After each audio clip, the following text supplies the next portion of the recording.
السلام علیکم۔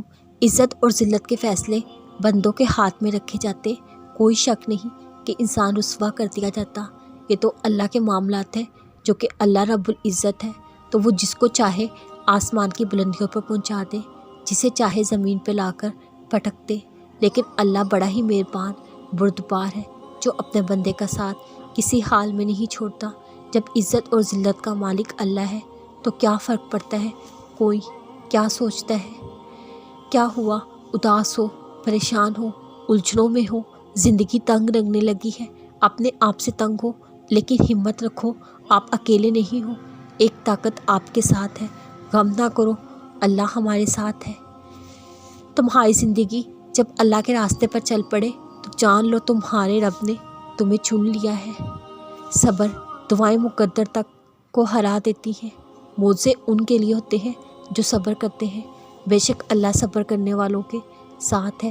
اللہ بہتر جانتا ہے کہ اس انسان کو کب، کہاں، کیسے دینا ہے۔ پتہ ہے اللہ کو منانا بہت آسان ہے، ایک سجدہ، چند آنسو، بس دو جہانوں کا بادشاہ راضی ہو جاتا ہے۔ ایک وقت ایسا آئے گا تم صبر کرتے کرتے اللہ کے اتنے قریب ہو جاؤ گے، ابھی دعا دل میں ہوگی، اللہ کن فرما دے گا۔ جانتے ہو اللہ تمہاری تکلیف دیکھ رہا ہے۔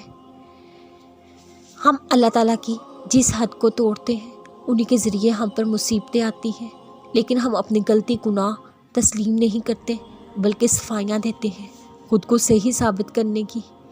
مگر سچ یہی ہے، اللہ اور اس کے رسول صلی اللہ علیہ وسلم نے جو حدود بتائی ان کے دائرے میں رہنا ہی ہمارا ایمان اور عمل کی سلامتی پوشیدہ ہے۔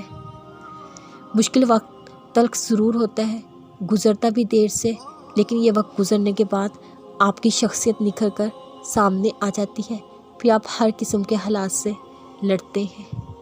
مصیبت میں صبر اور نماز یہ دو کنجیاں ہیں جو آپ کو اللہ کا ساتھ دلواتی ہیں، ان کے بغیر یہ ساتھ ملتا ہی نہیں۔ اس کے لیے کوئی مصیبت آئے تو نماز پابندی سے پڑھو، خاموشی کے ساتھ اللہ کی رضا میں راضی رہو، اس پر شکر ادا کرو۔